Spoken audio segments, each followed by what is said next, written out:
Hello everyone, मेरा name is Zameer Ahmed, powered by advance auto electrical. दोस्तों, आज हम काम करेंगे मारुति इको, जिसके अंदर B4, B1, B2, B5 के जो ईसीएम आते हैं डेंसो वाले, वो आज मैं ईसीएम को रीड करके आपको बताऊंगा, क्योंकि बहुत सारे भाई का डिमांड था। भाई, जो इको का ईसीएम आता है B4 और B5, हार्डवेयर तो दोनों सेम होते हैं, कुछ ना कुछ छोटा मोटा चेंजेस होता है डेटा के अंदर। तो मुझे B5 का ईसीएम डाल के B4 की गाड़ी में लगाना रहता है, तो डेटा मुझे चेंज करना रहता है, उसका भी आप अपडेट इसके अंदर कर दीजिए। तो हमने इसके पर भी काम खत्म कर दिया है। देख सकते हैं, मैं ऑन टेबल लगाया हुआ हूँ B4 वाला ईसीएम। देख सकते हैं B4 वाला ईसीएम है मारुति का।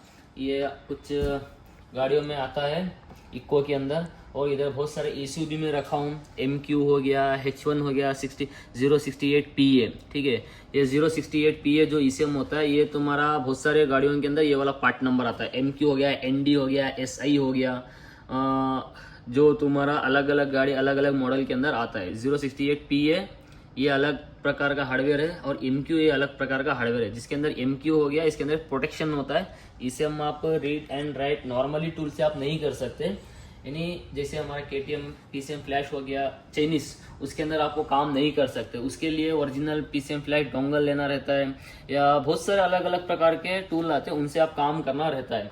तो हमने ये कोशिश किया, एक ही टूल के ऊपर सारे के सारे काम हमने करने की कोशिश की हुई है। डेंसो का ये जो B4 का ECM आता है, B5 का आता है, B1 B2 का आता है, और वैगनर के अंदर बहुत सारे ECM आते हैं, वो भी आप इसके अंदर से आप काम कर सकते हो। और मान लो हम लेटेस्ट गाड़ी का काम कर दिए MQ के ऊपर, तो आप पुराना वाला भी आप काम कर सकते हो, जो A2 हो गया, N2 हो गया, और H1 हो गया, H2 हो गया, और SI हो गया, और तुम्हारा बलोनो ND हो गया। बहुत सारे आप काम कर सकते हो। ऐसा नहीं है हमने MQ के ऊपर काम किया तो ये वाला हो गया, क्योंकि बहुत सारे बंदे हमारे रहते हैं, कंफ्यूजन रहती है, भाई आपने MQ का ECM किए, जो पुराने वाले इश्यू हैं वो रीडेड होंगे या नहीं होंगे। क्योंकि जो इस लाइन के अंदर काम कर रहे हैं, उनको जो सारी इंफॉर्मेशन होती है वो ये सवाल नहीं करेंगे। जो कुछ नया पहली बार कोई टूल लेना चाह रहे हैं, सोच रहे हैं कौन सा टूल लें मार्केट में, क्योंकि अलग अलग टूल आ रहे हैं, तो कंफ्यूजन रहते हैं, तो उनको उसके बारे में इल्म नहीं रहता है। वो उनकी जगह पे वो सही है, हमारा काम है उनको बता के देना।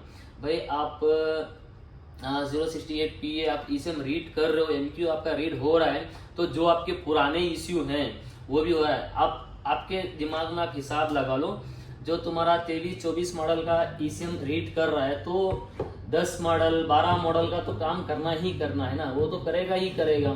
तो लेटेस्ट मॉडल वाला कर रहा है तो पुराना भी करेगा। तो उनकी जानकारी के लिए मैं बताना चाहता हूँ, पूरे के पूरे जितने भी तुम्हारे मारुति के होते हैं, बॉश के जो 68PA हो गया, और तुम्हारा बहुत सारे जो ECM है, सब के सब आप आराम से रीड एंड राइट कर सकते हैं। ये सब नॉर्मल है, इसके अंदर कोई प्रोटेक्शन नहीं होता है, नॉर्मल रीड करके राइट कर सकते हैं। हाँ, ये वाला ECM जो होता है MQ वाला, इसके अंदर पासवर्ड है, वो पासवर्ड आप एक अच्छे टूल से ही काम कर सकते हो। ठीक है, ये हम आपको बताएंगे नेक्स्ट वीडियो में। आप MQ का भी आपको मैं बता दूंगा, सारे इश्यू इन्फॉर्मेशन के लिए मैं रखा हुआ हूँ। अभी जस्ट इसका हमने अपडेट किया हुआ है, ये मैं आपको बताऊंगा B4 वाला। देख सकते हैं मारुति डेंसो बॉश, ये हमने SH72534, इसके अंदर ये प्रोसेसर लगा हुआ है। फ्लैश को मैं सेलेक्ट किया हूँ, और EEPROM दोनों आप कर सकते हो, फ्लैश भी कर सकते हो और EEPROM भी आप काम कर सकते हो। ये मैं करूँगा। देख सकते हैं बहुत सारे हमने इसके अंदर इश्यू दिए हुए हैं। बॉश हो गया, देख सकते हैं, इधर MQ मारेंगे तो MQ भी आपको दिख जाएगा। देख सकते हैं MQ, ठीक है, MQ भी दिख जाएगा। वीडियो बना के काम करेंगे तब मज़ा आएगा। अभी मैं डेंसो का ECM रीड करने वाला हूँ। देख सकते हैं इधर Maruti Denso Bosch, flash EEPROM दोनों आप कर सकते हो, फ्लैश भी कर सकते हो और EEPROM भी आप काम कर सकते हो। ये रहा, ओके। ये आप जो BB हो गया, और जो हमारे मेटल बॉडी के जो ECM आते हैं, वो भी आप इसके अंदर कर सकते हो एक ही जगह से। और ये वाला ECM EC हो गया, और तुम्हारा डेंसो का ये जो B1 B2 B4 B5 जो होते हैं, ये सब आप आराम से काम कर सकते हो सके तो हर गाड़ी का अलग अलग पार्ट नंबर के हिसाब से, डायग्राम के हिसाब से हम देने की कोशिश करेंगे। अभी हम करेंगे रीड। ये मैं फ्लैश रीड कर रहा हूँ। ये रीडिंग स्टार्ट हो चुकी है।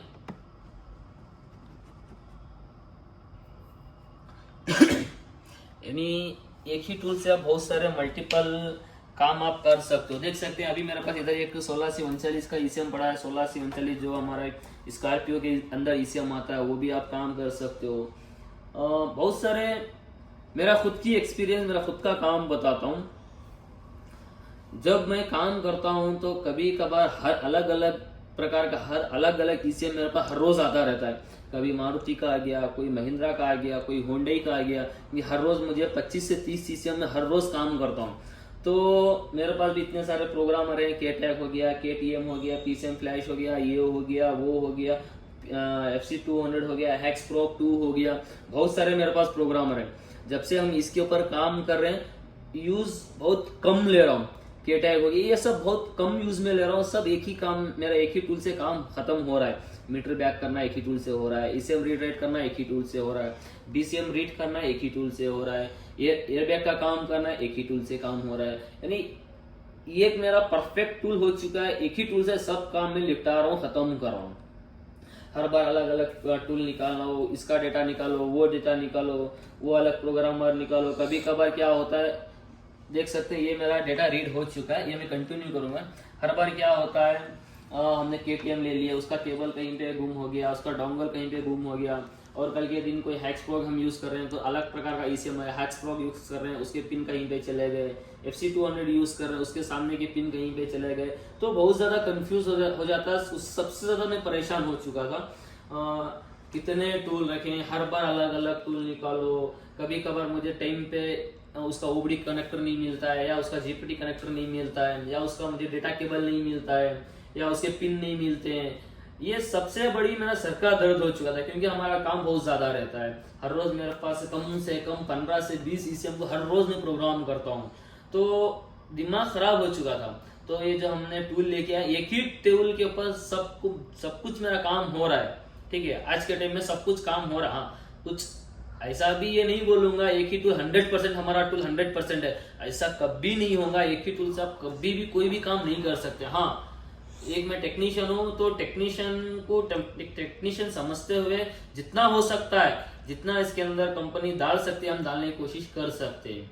क्योंकि वाया ओबीडी भी बहुत सारे काम हो जाते हैं, जे टैग में भी काम हो जाते हैं, जीपीटी लेवल पे भी काम हो जाते हैं, चिप लेवल पे भी काम हो जाते हैं। ईप्रोम निकालना है, चलो ईप्रोम रीड करना है, इधर से कर लो। फ्लैश एसी रीड करना है, इधर से कर लो। ईसीएम का डेटा रीड करना है, इधर से कर लो।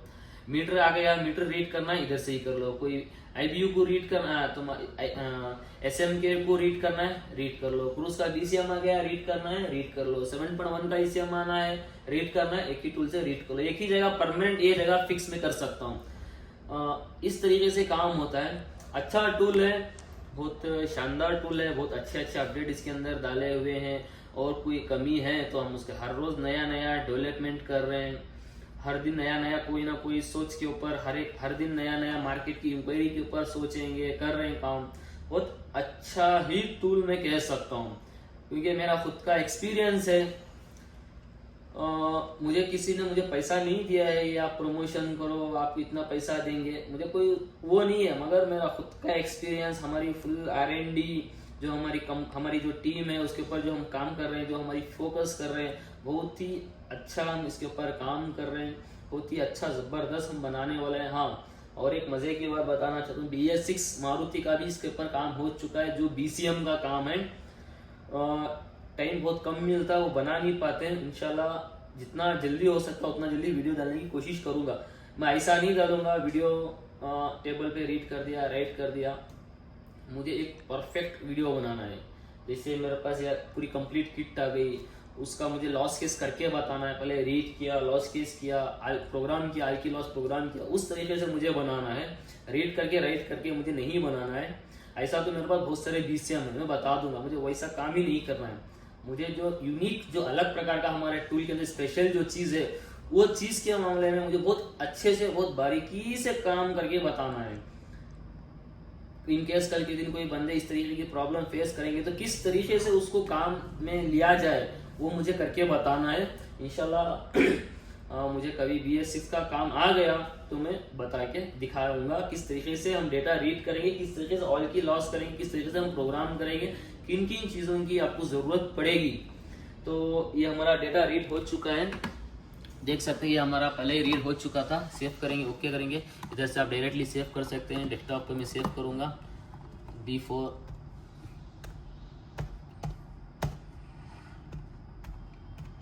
फ्लैश, मैं सेव कर लूँगा फ्लैश।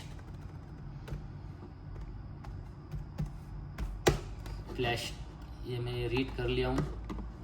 देख सकते हैं इस जगह पे मेरे पहले ही EEPROM रीड कर लिया हुआ था।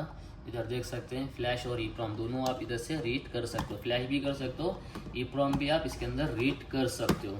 और एक चीज़, बहुत सारे भाइयों को बहुत सारे भाइयों का एक डिमांड था 3.7 के eSIM के ऊपर, वो भी वीडियो मुझे बनानी है, क्योंकि बहुत सारे भाई क्लोन के ऊपर बहुत ज़्यादा फोकस कर रहे थे। 3.7 की बहुत ज़्यादा दिक्कत आ रही है। मुझे लगता है 3.7 का जो होंडी का eSIM आता है सबसे इजी काम है। सबसे ज़्यादा टेंशन लेने वालों को वो टेंशन वाला काम है। सबसे बहुत इजी, बहुत प्यारा काम है 3.7 का eSIM का काम। बिना वो कोई क्लोनिंग का भी ऑप्शन की ज़रूरत नहीं है आपको, कुछ भी नहीं है। बहुत प्यारा, बहुत ज़बरदस्त, बहुत मज़ा आने वाला काम जो है 3.7 का है, मुझे लगता है। और बहुत सारे भाई क्लोन के ऊपर EEPROM रीड होता है, इसके ऊपर ही फोकस करते रहे। हाँ, हमारा काम है मार्केट में बताना रीड होता है या नहीं होता है, मगर काम तो एक ही तरीके से होगा। ठीक है दोस्तों, एक छोटा सा वीडियो था।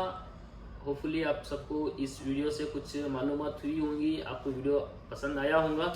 जो भी भाई को कोई टूल्स की इंक्वायरी है या कोई भी टूल लेना चाहते हैं तो हमारे दिए हुए नंबर पे आप कॉल कर सकते हैं और कांटेक्ट कर सकते हैं। इसका प्राइस हो गया, पूरी इन्फॉर्मेशन, जो आपका कुछ भी डाउट होगा वो आप क्लियर कर सकते हो। आने वाले टाइम में आप लेना है या नहीं लेना वो बात की बात है, मगर उसकी जो भी आपको कुछ भी डाउट होगा तो वो हमारे दिए हुए नंबर पे कॉल करके आप मैसेज ड्रॉप करके जो भी इंफॉर्मेशन हो आप ले सकते हैं।